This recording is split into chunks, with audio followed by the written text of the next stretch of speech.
So in this video I want to explain to you the pacing and leading induction. Now if you recall from several videos ago, pacing and leading is where you're looking to hook on to a person's experience and then lead it someplace else. So rather than trying to create a suggestion from scratch, you're actually just building on to something that's already going on for them. And that's one of the reasons why pacing and leading can be such a powerful principle. So when it comes to the pacing and leading induction, you're actually looking to do just that, but you're doing it verbally through the things that you say. What you're also looking to do is you're looking to take their attention from the outside and then gradually start to work its way onto some kind of internal point of focus. In fact, Milton Erickson himself used to say that the hypnosis is the process of continually turning one's attention from the outside to some kind of internal foci. And I don't know about you, but that sounds like a fucking trance induction in itself. That would be so typical of Milton to turn a definition of hypnosis into a trance induction in itself. But it's absolutely true. When you're doing the pacing and leading induction, you are looking to gradually and very elegantly take their attention from the outside and then start to bring it more to one kind of point of internal focus. Now the thing is, there are actually many different varieties or many different ways to do this pacing and leading induction. But one of the ways that I want to show you right now is what is called the Betty Erickson induction. Now, if you don't know, Betty Erickson was of course Milton's wife, and what she used to do, especially with some of Milton's more challenging patients, is she would go out and meet them in the waiting room, and she would welcome them, she would make sure they're comfortable, but she would also set them up for the session that was about to occur. And of course this sounds very much like our pre-talk, or in fact our priming. And she used to walk up to them and say, just before you go to see Milton, I just want to cover a few different things. I also want to take you through a very simple relaxation exercise.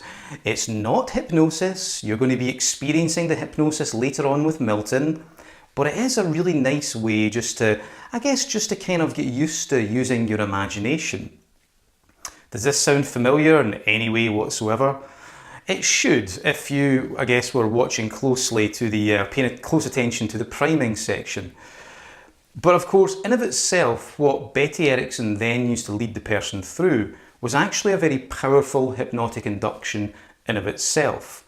And what she used to do was she used to sit down with them and say, okay, so what I'd like you to do is I'd like you just to say 3 things that you can see externally. It's just a little imagination game, just a way to help you concentrate. So they would say something like, well, I can see you, Betty, I can see the wall in front of me, I can see certain things in my peripheral vision. And she would say, wonderful, that's right, very good. So what I'd like you to do now is to tell me 3 things that you can hear on the outside. So they would say, well, I can hear the sound of my own voice, I can hear the air conditioning in the background, I can hear people in the next room speaking, or something to that effect. And she would say, wonderful, that's right, very good. So what I'd like you to do now is just to say 3 things that you can feel. And they would say, okay, well, I feel my legs on the chair, I feel myself breathing, and I feel just a little bit nervous about going to see Milton. And she would say, wonderful, that's fantastic. She would then repeat the process, but this time she would say, okay, now I'd like you to tell me 2 things that you can see on the outside, 2 things that you can hear, 2 things that you can feel, then 1 thing that you can see, 1 thing that you can hear, then 1 thing that you can feel. And once they'd done that, she would then say, okay, here's what I'd like you to do.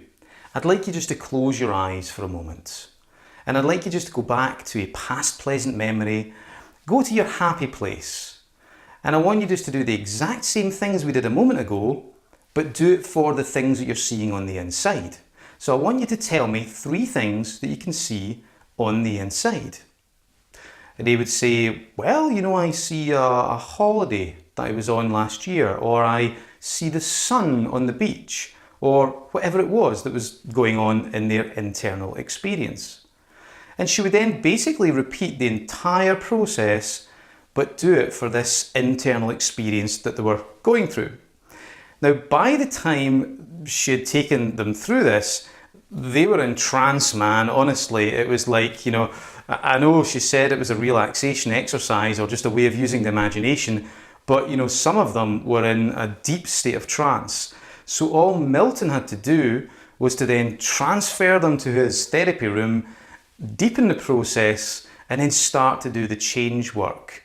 So this is actually a really powerful induction. You can use this by all means for a priming game, but for me, this is such a useful process that I would thoroughly recommend you use it for an induction itself. So it's very simple, and I think you possibly get the picture with this one, but I'd like to take you through it in a bit more detail. So what you want to do is you want to sit down with someone, of course, assuming you've done your pre-talk and you've done, little pieces of priming here and there. Then you want to ask them just to describe 3 things that they see on the outside, then 3 things that they hear on the outside, then 3 things that they feel. Then you want to move down to 2 things that they see, 2 things that they hear, 2 things that they feel on the outside. Then finally, 1 thing that they see, 1 thing that they hear, and 1 thing that they feel on the outside. Then you want to say, fantastic, that's amazing. What I'd like you to do now is if you can just close your eyes and go back to some kind of past pleasant memory. Go back to your happy place, wherever that is for you. And I want you just to do the exact same thing, but for the inside. So I want you to tell me 3 things that you can see on the inside. 3 things that you can hear, feel, 2 things, 1 thing, and I think you possibly get the picture. So that you basically repeat what you did there, but for their internal experience. And trust me in this one, by the time you've gone through this, it should take roughly around about 15 minutes, then they will be in a fairly profound level of trance. Now, by the way, some people actually start off by doing 5 things that they see, 5 things that they hear, 5 things that they hear, and then gradually work down from 5 all the way to the 1. It's sometimes called the 5, 4, 3, 2, 1 induction. Now, I don't do this. I prefer 3, 2, 1 simply because the 5, 4, 3, 2, 1 takes fucking ages. You're there for around about 40 minutes and you just don't need to do that because you have trance after about 5 or 10 minutes. The rest of it is really just to deepen the process or deepen the effect. So this is the Betty Erickson induction. It's a very simple, very elegant, and it's also a very respectful way of doing a progressive hypnotic induction. For the simple fact that you're not really doing anything. The person is effectively hypnotizing themselves. Again, you are just simply being the guide that's nudging and gently encouraging them through the process from start to finish. So I hope you found this useful, and I'm going to be building on this in the next video.